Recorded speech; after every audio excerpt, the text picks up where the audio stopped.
Everybody woke up this morning with minimal damage to their home. I can't tell you how lucky we are, how lucky I feel, and relieved this morning to know that we dodged a bullet, another cliche. If that storm at 140 miles per hour had been any closer to our coast, we could have had some serious wind damage and be dealing with this issue for weeks and weeks. As it is, we're no longer under any tropical storm, hurricane watch, or warning. It's still gusty. We're out here on Singer Island in Palm Beach County, but people are on the beach, and we're very lucky this morning. We just got the 11 a.m. update, and Matthew is still 120 miles per hour, and it is about 95 miles southeast of Jacksonville, so still tearing up the east coast of Florida. It's still off the coast, but Jacksonville probably is going to experience maybe some more severe winds. I was checking this morning. It looked like Martin County and some places in the Treasure Coast got it a little bit worse than we did.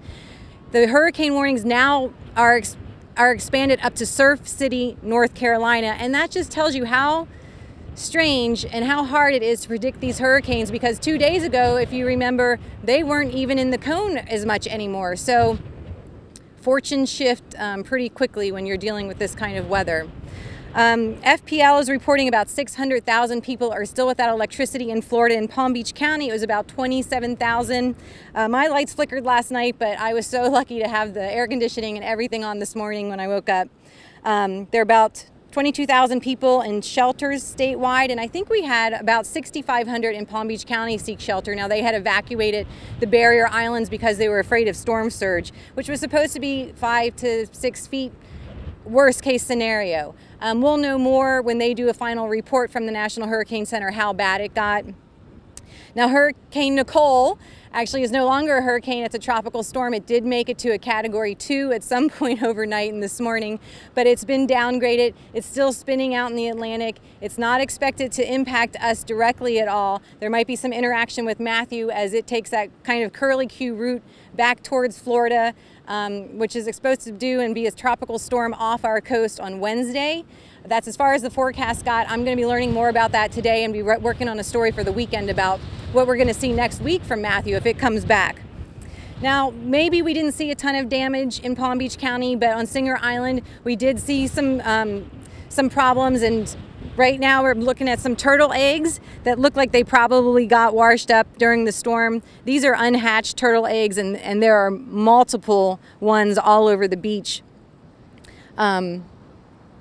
Probably from Matthew. If you want the weekend forecast, which is what we are doing, you can look at the waves. They're not too heavy right now, but the rip current warning is high for the entire weekend. It's actually supposed to be a pretty nice weekend. Drier air is going to be moving in after Matthew, but the temperatures are still going to be pretty warm. Today is expected to be about 87 degree temperature, 60% chance of rain. Tomorrow, though, goes down to a 10% chance of rain, 91 degrees, just depending on how much cloud cover we get. Now, I'm actually seeing some blue sky out here, which is really welcome right now. And I wanted to give you one important thing that I was looking this morning at some of the National Weather Service statistics from Miami. I couldn't find a single hurricane force wind gust in Palm Beach County, which tells you how lucky we were, because yesterday they were forecasting possible wind gusts of 129 miles per hour in Jupiter. Now, the strongest wind gust I did find was oh my gosh, I don't want to lose my nose, was in Juneau, and that was a 67 mile per hour gust and a 56 mile per hour sustained wind. So that is well above tropical storm force sustained winds, which they said we had a 100% chance of getting. In Palm Beach Gardens, there was also a 67 mile per hour gust. Palm Beach International Airport in West Palm Beach had 35 mile per hour sustained winds and a 50 mile per hour gust. Stewart, just north of us, had sustained at 39 miles per hour and a gust of 61.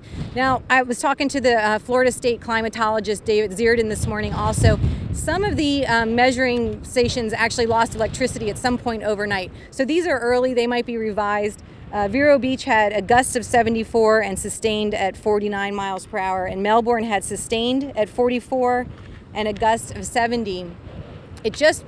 Matthew just went through Daytona Beach, so I didn't have numbers for that, and we'll find out after it goes through Jacksonville how hard they got hit. But But again, we are just lucky this morning that we can be out here on the beach. Most of us have electricity, hopefully minimal damage to any homes.